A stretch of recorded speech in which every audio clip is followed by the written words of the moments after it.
It's the Bradford City v Forest Green Rovers match reaction. Our first win in 5. Andy Cook's goal drought ended. Let me know your thoughts on the match in the comments down below.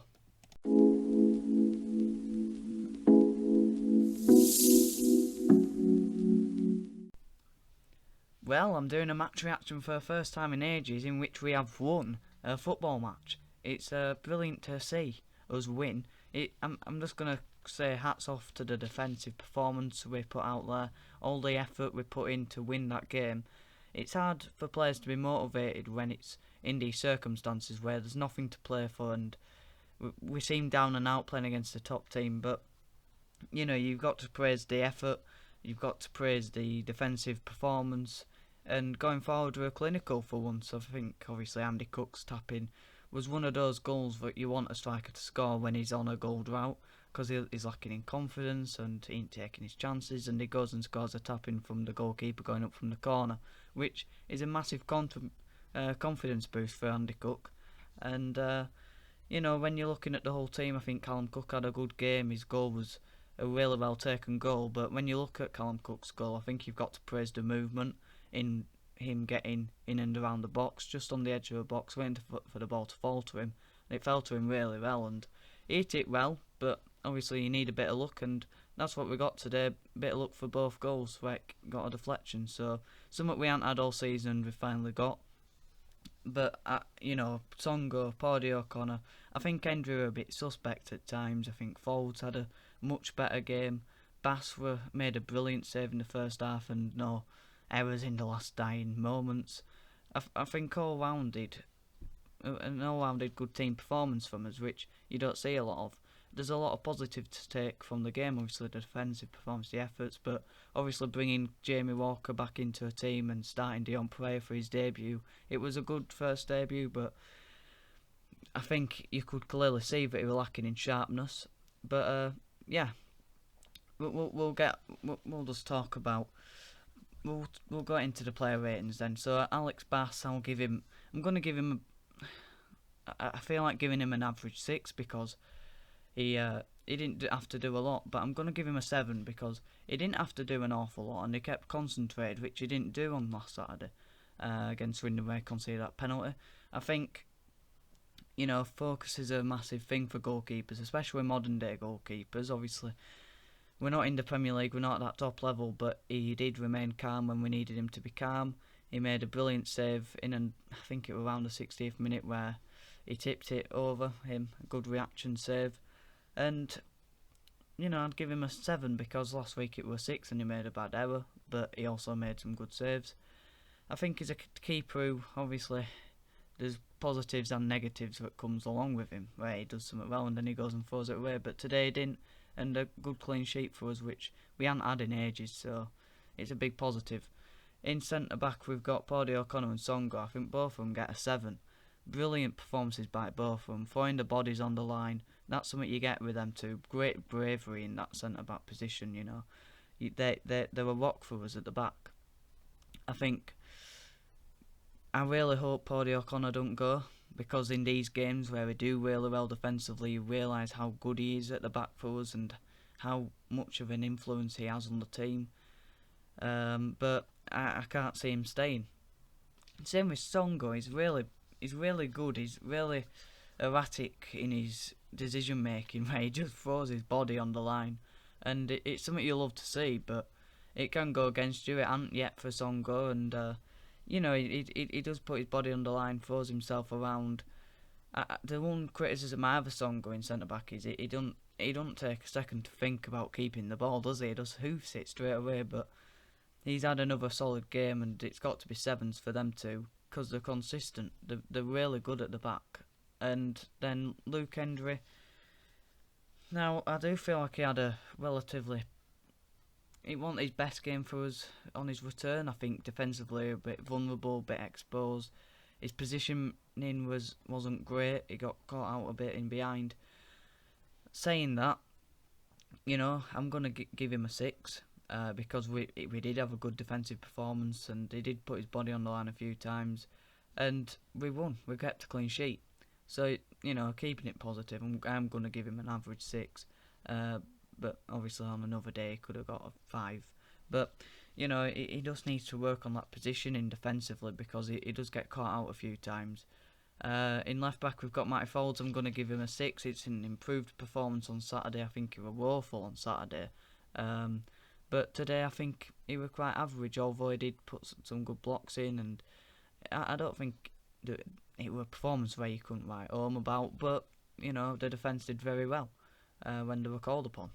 In CDM, defensive midfield, we had Elliot Watt, who I did think had a solid game. I'm going to give him another 7. There's going to be a lot of 7s, which when you get a 2-0 win, there's a lot of solid players around the park you'd expect. But with Elliot Watt, you get control in the game, you get a bit of quality on the ball. He gives the ball away a lot, but he does also. With a player like Elliot Watt, you're gonna have him controlling the game, and he will lose the ball a lot, but he will play some good passes when he gets a chance to. And then Callum Cook above him, I think he had a brilliant game, Callum Cook, today. He's really stepped up when we've needed him to. I think he's really froze Daly out of the win. He's really froze him out now because Daly's going to struggle to get back into this team because Callum Cook performing, he was playing on that left side, which I can't see him playing on that left-sided attacking midfielder anymore for us because we don't really play the 4-2-3-1 under Mark Hughes, and we didn't really play it under Mark Truman. Well, we didn't play under Mark Truman in the second game, so I can't see a way back for Daly. I do think he'll just go back to Huddersfield in the summer, and then Gareth Evans. It's a solid game. I'll give him a 7. Good effort showed today again. You always get effort with Gareth Evans.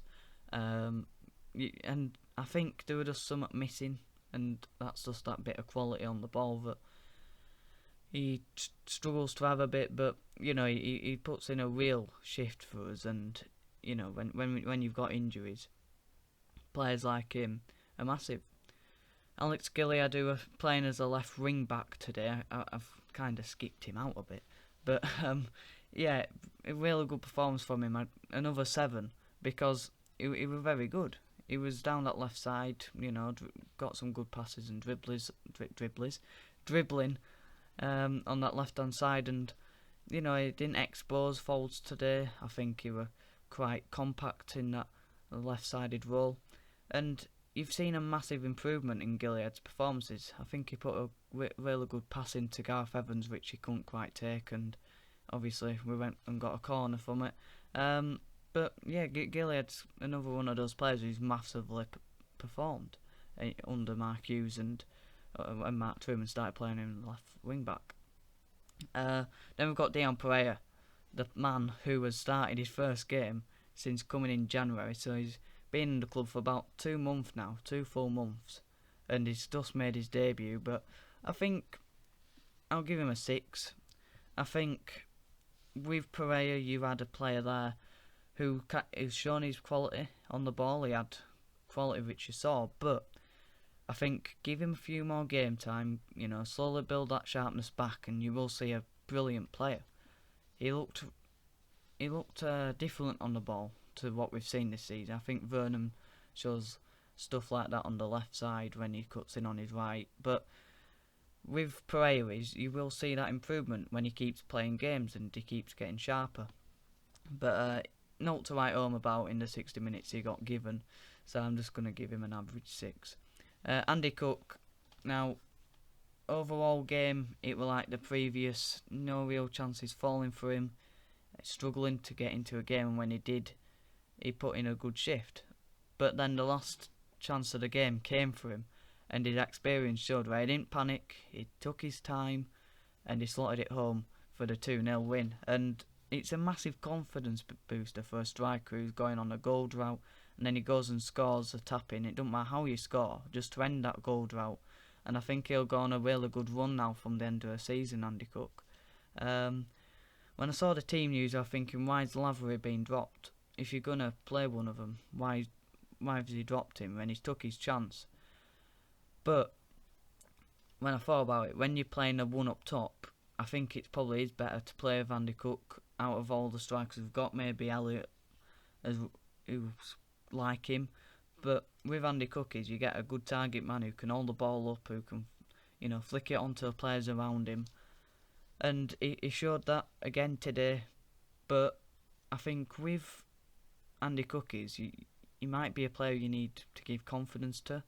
And I think constantly playing him, obviously that's going to do wonders for his confidence. And then scoring today, yeah, it's massive for a player like Andy Cook. Players who came off on Walker, I think he went average 6. He won the floor more than he won it. But again, game management today were a lot better. Massively improved the game management. And yeah, it was really good team performance. But Walker came on, won a few fouls. But like I said, I think that was probably more for the game management. He got kicked a few times. Levi Sutton, I'm going to give him a 7 because when he came on for half an hour and he injected pace, energy, and he didn't stop running. And I think this is something Mark Hughes may be looking at. Someone who can come on and press the opposition and don't give him much time to think on the ball. Levi Sutton's the man because he will constantly run his socks off all day long on that side. Wherever he's playing, he will constantly run. And I think he's gone with a midfield too in Elliot Watt and Callum Cook, who are very good on the ball, technically very good for the level. Sutton's not that, but Sutton's a player who will always give everything, and he's just an effort player, isn't he, Sutton? So I'll give him a 7 because he was a massive part for the first goal. 1-2 with forwards, ball comes in and then it falls for Cook. So yeah, I'm going to give Sutton a 7. And I can't remember anyone else coming on. So that's all I'm going to say for the subs. So, like I said, improved the game management, improved performance, defensively we were really good, and a massive win for City. Can we kick on now against Hartlepool on Tuesday? I think we can. I said if we can get something here, then beat Hartlepool, then there's momentum building, which Mark Hughes came into the football club saying we want to build momentum going into next season, and that you can see is building. Game by game, performance is getting better, now results getting better. Let's go beat Hartlepool on Tuesday. I'll see you in the next one. Have a good one.